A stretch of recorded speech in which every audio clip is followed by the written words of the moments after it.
नमस्कार दोस्तों। तो आज का जो हमारा लेक्चर है that is the lecture number 2 of the organic chemistry. तो हम लोगों ने प्रीवियस लेक्चर में देखा था, जो लेक्चर नंबर 1 था कि बेसिक ऑफ ऑर्गेनिक केमिस्ट्री, उसमें हम लोगों ने देखा था कि क्या होता है ऑर्गेनिक केमिस्ट्री, क्या होता है उसके सोर्सेज। तो आज का जो हमारा लेक्चर है वो लेक्चर है जो ऑर्गेनिक केमिस्ट्री का जो हार्ट है उसके बारे में हम स्टडी करेंगे। तो ऑर्गेनिक केमिस्ट्री और ऑर्गेनिक कंपाउंड का मतलब क्या है कि कौन सा कॉमन एलिमेंट है, एक है कार्बन एटम। क्लियर है। तो हम आज का जो हमारा लेक्चर है उसमें हम कार्बन एटम के बारे में बहुत ही डिटेल में पढ़ेंगे कि क्यों कार्बन ही ऑर्गेनिक केमिस्ट्री में इन्वॉल्व किया गया और क्यों कार्बन के वजह से आज जो इतने 50 लाख से एबव जो कंपाउंड एग्जिस्ट करते हैं, जो सब्सटेंस एग्जिस्ट करते हैं, क्यों करते हैं। क्लियर है। तो आज का लेक्चर में हम वो सारे टॉपिक्स को कवर करेंगे। तो let's start that particular topic. Clear है। तो गाइस आज का जो हमारा लेक्चर है उसमें हम लोग क्या कवर करेंगे, हम लोग ये कवर करेंगे कि भाई ये क्या होता है unique nature of the carbon atom, and then will go for the types of organic compound and types of hydrocarbons, then saturated and unsaturated hydrocarbons and comparison between them, and then fourth one is the cyclic या closed or chain ring और carbocyclic compound। Clear है। तो चलो हम लोग देखते हैं कि भाई टॉपिक में जो फर्स्ट नंबर 1 है कि unique nature of the carbon atom. तो कार्बन एटम का एटॉमिक नंबर कितना होता है, कार्बन एटम का एटॉमिक नंबर होता है 6। क्लियर है। तो अगर इसको आप इलेक्ट्रॉनिक कन्फिग्रेशन करते हो तो क्या मिलता है 2 4। क्लियर है। बट अगर अभी भी जैसे ये कार्बन एटम है, ये देखो 1 इलेक्ट्रॉन 2 इलेक्ट्रॉन 1 2 3 4, बट अभी भी ये जो कार्बन एटम है वो स्टेबल कंडीशन में नहीं है। तो स्टेबल कंडीशन में करने के लिए क्या करना होता है, उसको अपना ऑक्टेट कंप्लीट करना पड़ता है। तो ऑक्टेट कंप्लीट करता है कोई भी एलिमेंट कैसे, या तो वो एक इलेक्ट्रॉन को डोनेट करता है या एक्सेप्ट करता है या फिर वो शेयर करता है। क्लियर है। तो इस केस में इसका जो आउटर मोस्ट जो सेल है उसमें इसको 8 इलेक्ट्रॉन को कंप्लीट करने के लिए क्या करना पड़ेगा, यहाँ पे इसको किसी के साथ एक बॉन्ड बनाना होगा, इसको किसी के साथ एक बॉन्ड बनाना होगा, इसको किसी के साथ एक बॉन्ड बनाना होगा, इसको किसी के साथ एक बॉन्ड बनाना होगा, तब जाकर इसका आउटर जो मोस्ट सेल है उसमें कितने कंपाउंड, उसमें कितने इलेक्ट्रॉन होंगे, उसमें टोटल नंबर ऑफ इलेक्ट्रॉन 8 होंगे, देन ये अपना ऑक्टेट कंप्लीट करेगा। क्लियर है। तो इस केस में जो कार्बन एटम है वो क्या करता है, वो न तो इलेक्ट्रॉन डोनेट करता है न तो इलेक्ट्रॉन एक्सेप्ट करता है। तो वो क्या करता है, वो दूसरे एलिमेंट के और या दूसरे एटम के साथ वो क्या करता है, वो अपना एक इलेक्ट्रॉन, ये जो इलेक्ट्रॉन है वो शेयर करके क्या बनाता है, वो बनाता है कोवैलेंट बॉन्ड। क्लियर है। तो अब आप यहाँ पे देख सकते हैं कि जो कार्बन एटम उसका मीन्स वैलेंस इलेक्ट्रॉन कितने हैं, 4 हैं, उसका वैलेंसी क्या है 4 है। क्लियर है।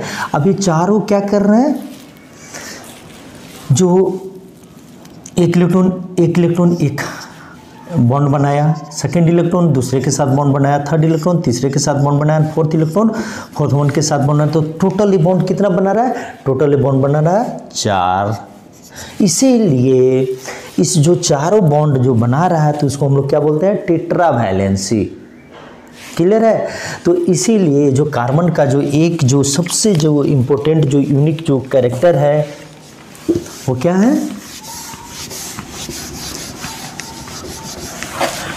तो फर्स्ट जो इसका जो यूनिक नेचर है वो क्या है, टेट्रा वैलेंसी।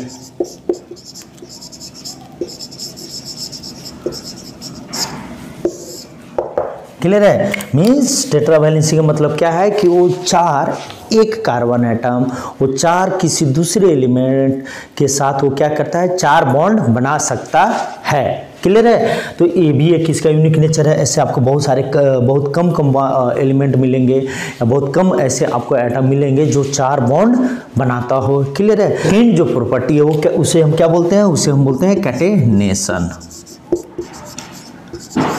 आप बस समझते चलो, आपके बुक में ये सारे चीज़ें मिल जाएंगे। तो बस आप यहाँ पे बस उस कॉन्सेप्ट को समझो, बाकी थ्योरी जो पार्ट्स हैं वो आपके बुक में अवेलेबल है। क्लियर है ना। तो अब यहाँ पे देखो कैटेनेशन किसको कहते हैं। कैटेनेशन बोला जाता है कि जो एटम एक ये एटम है, वो दूसरे के साथ इटसेल्फ अपने ही जैसे एटम के साथ एक लिंक बनाता हो, ये लिंक बनाता हो, ये लिंक बनाता हो, अपने ही एटम के साथ ये बॉन्ड बनाता हो। क्लियर है? तो इस प्रॉपर्टी को हम क्या बोलते हैं? सेल्फ लिंकिंग प्रॉपर्टी को हम क्या बोलते हैं?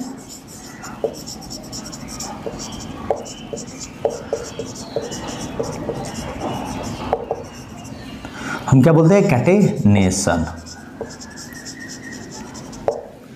क्लियर है? बट इन ऑर्गेनिक केमिस्ट्री में ये जो कैटेनेशन स्पेसिफिकली किसके लिए यूज किया जाता है? ये यूज किया जाता है कार्बन के लिए। क्लियर है? अब चूंकि कार्बन के लिए ही क्यों यूज किया जाता है, ऐसा नहीं है कि दूसरा और एटम या एलिमेंट कैटेनेशन प्रॉपर्टी नहीं शो करते हैं। जैसे आपका सल्फर H6, जैसे आपका फॉस्फोरस ना P4, लाइक दैट ये करते हैं। बट इनके अंदर का जो सेल्फ लिंकिंग जो बॉन्ड होता है वो carbon carbon self linking bond के कंपैरिजन में क्या होता है? बहुत वीक होता है। ऐसा नहीं कि कैटेनेशन सिर्फ कार्बन के लिए यूज होता है, कैटेनेशन और भी अदर एलिमेंट में वो प्रॉपर्टी एग्जिस्ट करता है। क्लियर है? बट अब हम लोग आ जाते हैं कि कार्बन के केस में, चूँकि हम जानते हैं कि अभी तक जो वर्ल्ड में जो कार्बन का जो सेल्फ लिंकिंग का जो यूनिक नेचर है वो अभी तक C70 में 70 कार्बन एटम आपस में पाए जाते हैं, लिंक एक दूसरे के साथ लिंक होते हैं, जो ऐसा भी कंपाउंड इस दुनिया में एग्जिस्ट करता है। क्लियर है? तो इसमें क्या होता है? इसमें होता है कि कार्बन एक दूसरे के साथ, कार्बन एक दूसरे के साथ, कार्बन एक दूसरे के साथ लिंक होता है। तो इस प्रॉपर्टी को हम लोग क्या बोलते हैं? इस प्रॉपर्टी को हम लोग बोलते हैं कैटेनेशन। क्लियर है? अब एक हो गया कैटेनेशन है, सेकंड हो गया tetra valency. Due to this both nature, जो आज दुनिया में मोर देन 50 lakhs जो कंपाउंड एग्जिस्ट करते हैं वो इसी दोनों यूनिक प्रॉपर्टी की वजह से एग्जिस्ट करते हैं। मोर than 50 lakhs of organic compound. Clear है? तो इसीलिए that is the unique nature of the carbon atom. Clear है? तो हम लोगों ने देख लिया कि भाई unique nature of carbon atom क्या होता है। अब चलो हम लोग देखते हैं सेकंड टॉपिक क्या है। सेकंड टॉपिक है types of organic compound and types of hydrocarbons.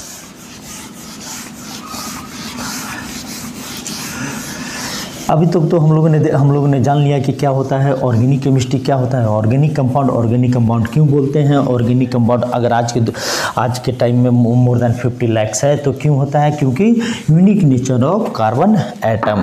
Clear है? अब जो सेकेंड प्रॉपर्टी होता है कि भाई जो ऑर्गेनिक कंपाउंड जो मोर देन 50 lakhs है, क्या वो एक ही तरह के होंगे? नहीं, बट उसमें कॉमन क्या होगा? उसमें कॉमन होगा कार्बन होगा, हाइड्रोजन होगा। तो depending on the different characteristics, depending on the different properties, वो अलग अलग तरीके से या अलग अलग कंपाउंड में वो एग्जिस्ट करते हैं। तो जनरली जो टॉपिक नंबर 2 है टाइप्स ऑफ ऑर्गेनिक कंपाउंड्स, तो क्या क्या हो सकते हैं? हाइड्रोकार्बन्स। तो हाइड्रोकार्बन्स में सिर्फ क्या क्या होता है? हाइड्रोकार्बन में सिर्फ होते हैं कार्बन और हाइड्रोजन। क्लियर है? इसमें 3 तरह के आते हैं। क्या क्या? एक आता है alkane, will discuss later in details, just alkene and third one is the alkyne. Clear है? इसके बीच में सिंगल बॉन्ड होता है, इसके बीच में डबल बॉन्ड होता है कार्बन के बीच में, इसके बीच में ट्रिपल बॉन्ड होता है। हम लोग सारे चीज़ों को डिस्कस करेंगे। फिर क्या हो सकता है? अल्कोहल, अगर ऑर्गेनिक कंपाउंड एक है उसमें अगर कहीं OH लगा हो तो दैट इज द अल्कोहल। फिर क्या होता है? एल्डिहाइड, अगर एक फंक्शनल ग्रुप लगा हुआ है तो इसको हम लोग क्या बोल देंगे? इसको हम लोग बोलेंगे एल्डिहाइड। फिर थर्ड वन होता है कीटोन, अगर इस तरह का एक functional group. Fourth one is the, अगर इसमें कार्बोक्सिलिक एसिड,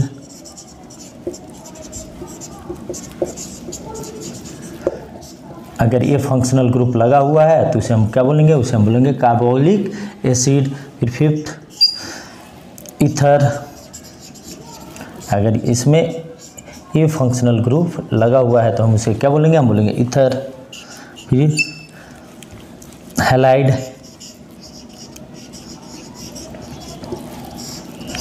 अगर ऑर्गेनिक कंपाउंड में Cl, F, ब्रोमीन एटसेट्रा अगर लगा हुआ है तो उसे हम क्या बोलेंगे, हैलाइड।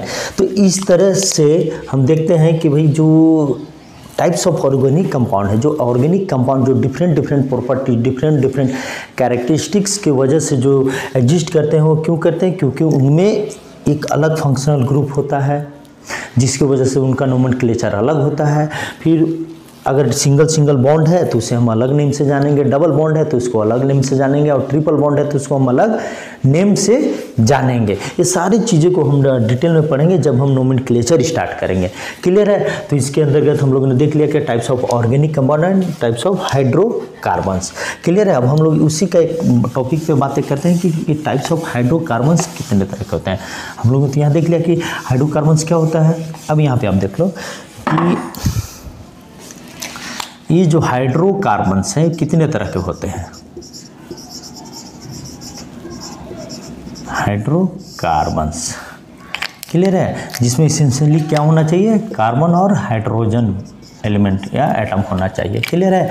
अभी इसको कितने तरीके से बांटा गया है, तो जो हाइड्रोकार्बन्स होते हैं उनको बेसिकली प्राइमरली जो दो तरीके से बांटा जाता है। क्या क्या? वन इज द एलिफैटिक और second one is the cyclic, और इसे हम क्या बोल सकते हैं, ओपन चैन, और इसे हम क्या बोल सकते हैं, क्लोज्ड चैन। ठीक है? एलिफैटिक बेसिकली एलिफेयर नाम का एक ग्रीक वर्ड से लिया गया है। एलिफेयर, it means those compounds which are responsible for fats and oil। Clear है? अब ये जो एलिफैटिक है, एलिफैटिक को भी दो तरीके से बांटा गया है। कौन कौन सा? एक होता है saturated and another is the unsaturated. और इसके अंदर क्या क्या होता है, इसके अंदर भी दो तरीके से बांटा गया है। कौन कौन सा? एक होता है एलिसाइक्लिक और क्या होता है इसके अंदर, एरोमेटिक।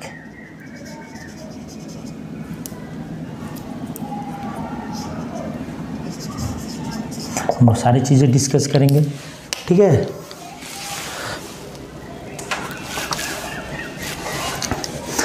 अभी जो सैचुरेटेड होता है, तो सैचुरेटेड में क्या होता है, सैचुरेटेड में सिर्फ और सिर्फ क्या पाया जाता है, इसमें पाया जाता है एल्केन। और यहाँ पे इसको भी दो भाग में, अनसैचुरेटेड को दो भाग में डिवाइड किया गया है। कौन कौन सा?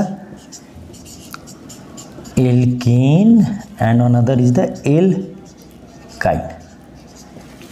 क्लियर है? तो अभी जो हाइड्रोकार्बन्स का जो क्लासिफिकेशन है, तो पहला क्लासिफिकेशन किसके बेसिस पे किया गया, उनके प्रॉपर्टीज़ के बेसिस पे। प्रॉपर्टीज़ के बेसिस पे क्या किया गया कि भाई देखा गया कि ये ओपन चैन है, तो उनको एक कैटेगरी में रखा गया जिसमें क्या हम बोलते हैं, जिसको हम बोलते हैं एलिफैटिक, और इसके केस में हम क्या बोलेंगे, साइक्लिक। दूसरा, जैसे अगर मैं बात करता हूँ यहाँ पे पेंटेन,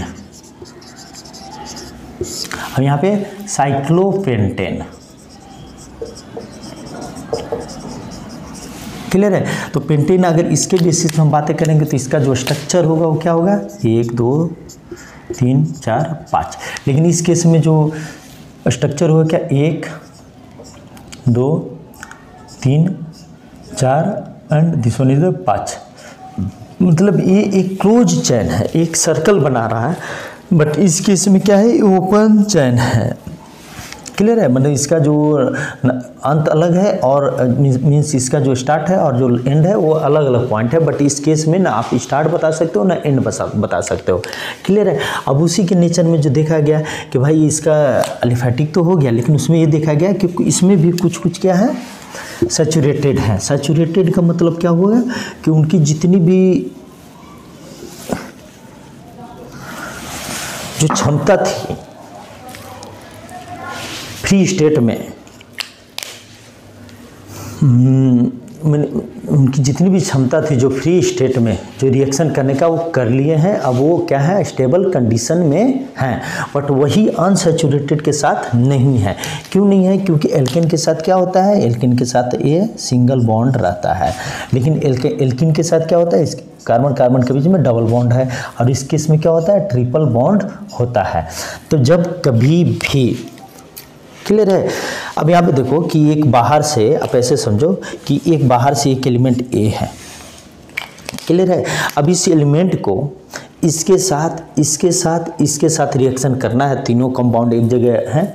अब इसको दे दो तो आप ये सबसे पहले किसके साथ रिएक्शन करेगा, कार्बन कार्बन सिंगल बॉन्ड को ब्रेक करना होगा, यहाँ पे कार्बन कार्बन बॉन्ड के बीच में डबल बॉन्ड को ब्रेक करना होगा। यहाँ पे इसमें 3 है तो यहाँ पे क्या होगा, जो 2 कार्बन एटम है उसके बीच में कितने बॉन्ड है, 3 है, तो किसको ज़्यादा आसान होगा, तो सबसे ज़्यादा आसान होगा इस बॉन्ड को ब्रेक करना है, देन इस बॉन्ड को ब्रेक करना, और इसको ब्रेक करने के लिए इसको क्या करना पड़ेगा, इसको यहाँ पे इस बॉन्ड को ब्रेक करने के लिए बहुत ज़्यादा एनर्जी की रिक्वायरमेंट होगी, क्लियर है?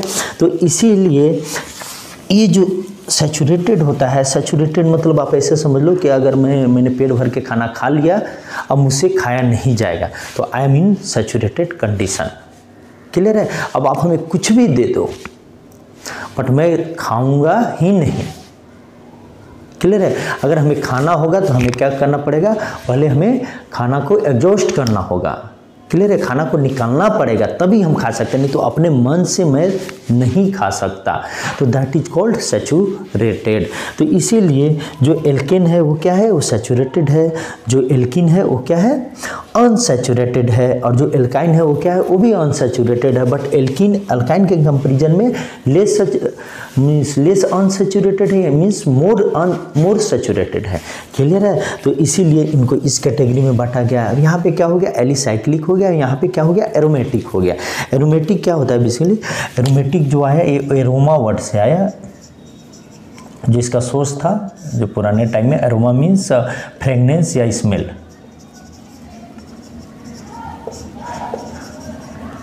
तो ये जो एरोमेटिक होता है, एरोमेटिक में क्या होता है, एक स्पेसिफिक स्ट्रक्चर होता है जिसे हम क्या बोलते हैं, जिसे हम बोलते हैं बेंजीन स्ट्रक्चर।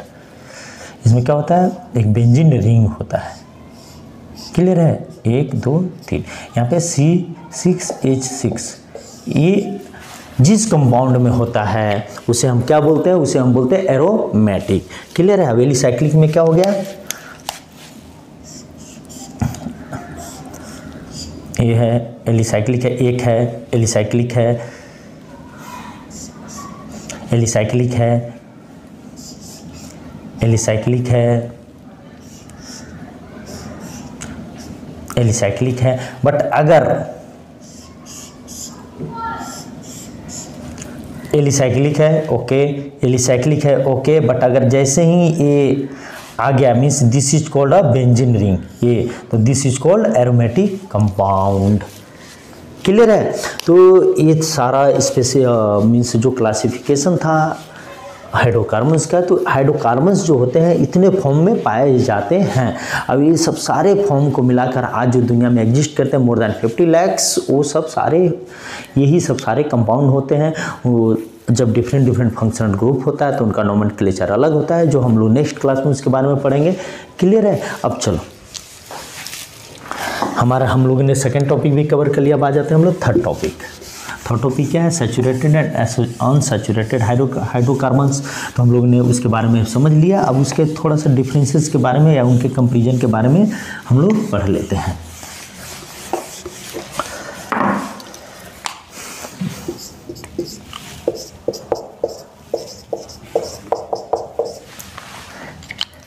क्लियर है? अब यहाँ पे देखो क्या है कि ये इन लोग के कंपेरिजन में क्या होगा, मोर स्टेबल होगा, मोर स्टेबल, और इसका जो नेचर होगा वो क्या होगा, वो होगा लेस स्टेबल। अभी किसी के साथ रिएक्शन कर सकता है नहीं, स्लॉट नहीं है, खाली है, तो इसीलिए इसका क्या होगा, लेस रिएक्टिव। और इस केस में क्या होगा, इस केस में होगा मोर रिएक्टिव, क्लियर है? अब इसका जो थर्ड पॉइंट होगा, अब यहाँ पे देखो, बट इस दुनिया में तो सिर्फ ऐसे ही तो कंपाउंड एग्जिस्ट नहीं करते, हमें हो सकता है कुछ दूसरे कंपाउंड की ज़रूरत हो। क्लियर है? तो इस केस में हमें क्या करना पड़ेगा, हमें यहाँ पे क्या करना पड़ेगा, इसके साथ क्या है, H है, ये सब के साथ H है। क्लियर है? ये सब के साथ H स्ट्रक्चर ऐसे है, ठीक है, ऐसे है। तो इस केस में क्या करना पड़ेगा, इस केस में हमको अगर यहाँ पे कोई दूसरा कंपाउंड बनाना है किसी दूसरे एलिमेंट से, तो हमको क्या करना है, इसको ब्रेक करना पड़ेगा। क्लियर है? तो इस कंडीशन में क्या करना पड़ेगा, हमको इसको हटाकर दूसरा को यहाँ पे लाना पड़ेगा। तो क्या करता है, ये क्या करता है, सब्स्टिट्यूशन रिएक्शन।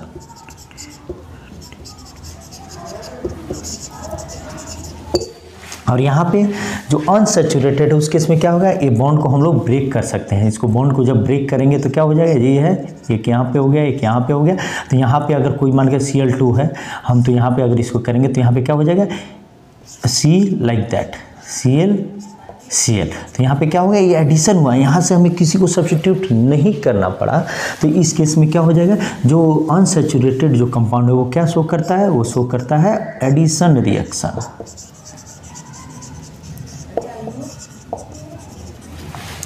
क्लियर है? जैसे फॉर एग्जांपल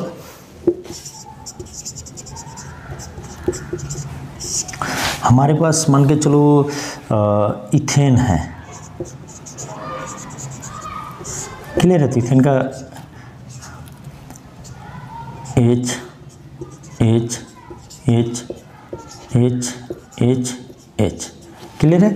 और यहाँ पे क्या है हमारे पास, मान के चलो इथाइन है, या आप समझ लो इथिन है, C।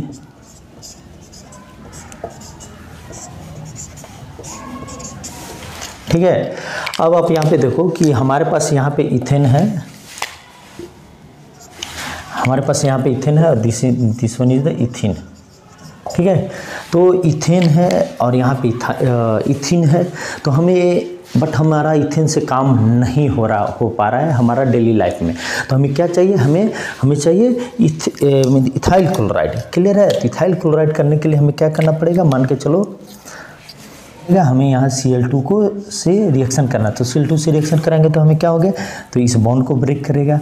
तो यहाँ पे क्या हो जाएगा, यहाँ पे Cl ये बॉन्ड ब्रेक होगा, अब ये यहाँ पे जाकर एक रिएक्शन बना लेगा। तो हमारा फाइनली क्या हो जाएगा, CH3CH2Cl।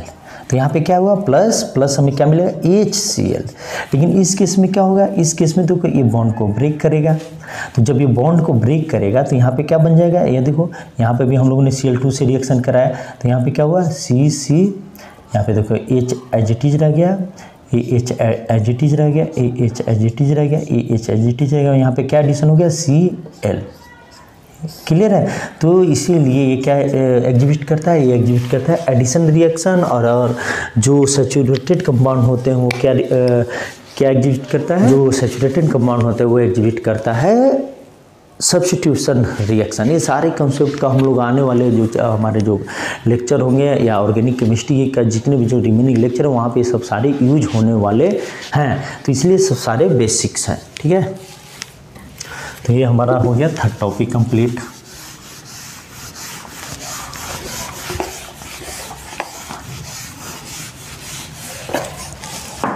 अब हम लोग आ जाते हैं फोर्थ टॉपिक में, that is the cyclic close chain, ring chain and carbocyclic compound.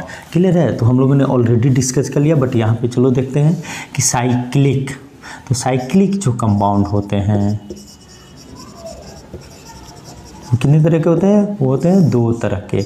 कौन कौन से, एलिसाइक्लिक और दूसरा क्या होता है, एरोमेटिक।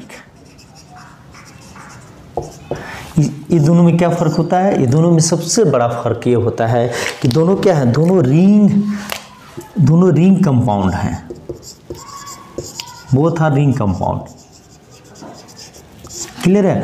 बट जो एरोमेटिक कंपाउंड होता है उसमें सबसे जो यूनिक क्या होता है, इसमें होता है क्या होता है, बेंजीन रिंग।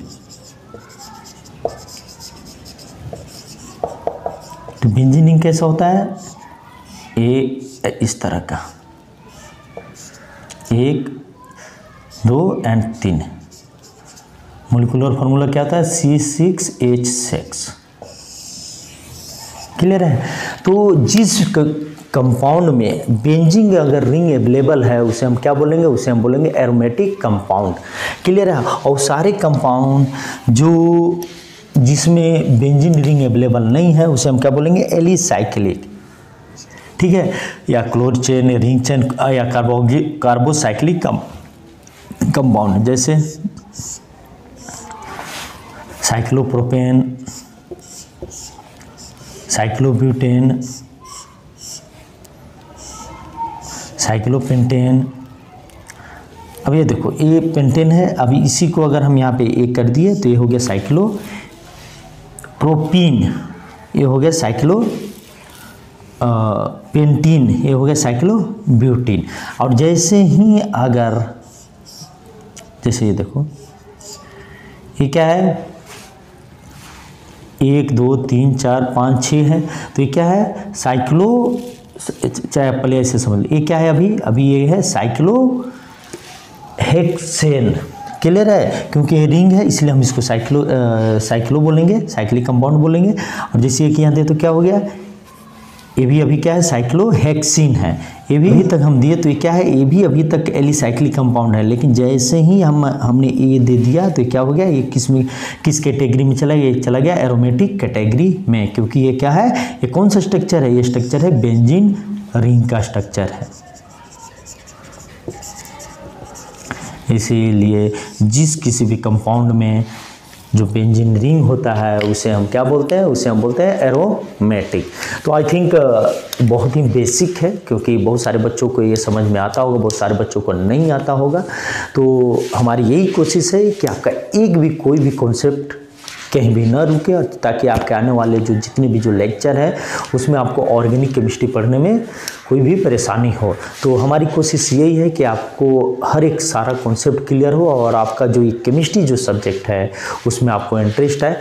तो मैं उसी तरह से कोशिश करता हूँ, कोई भी आपका एक छोटा सा भी छोटा टॉपिक को मैं नहीं छोड़ता हूँ। तो आई होप ये वीडियो आपको पसंद आया होगा, और नेक्स्ट क्लास में हम लोग इसके जो नेक्स्ट लेक्चर है उसमें हम लोग इसके आगे स्टार्ट करेंगे। वहाँ पे हम लोग स्टार्ट करेंगे होमोलॉगस सीरीज, उसको भी हमको समझना है। Then will go for the nomenclature, and इस तरह से 1 बाय 1 स्टेप बाय स्टेप हम लोग आगे बढ़ेंगे। और फिर आफ्टर सम टाइम्स आप देखेंगे कि आपको ऑर्गेनिक जो केमिस्ट्री है उस पर आपका बहुत अच्छा कमांड हो गया। मैंने जिस चैप्टर से, जिस सब्जेक्ट से आप डरते थे वो आपके लिए सबसे ज़्यादा इजी हो चुका है, और आपका सबसे ज़्यादा किसी भी examination, competitive examination point of view से वो आपका हाई स्कोरिंग भी साबित होगा। तो चलो आप लोग बहुत अच्छे से पढ़ाई करो। जय हिंद, जय भारत।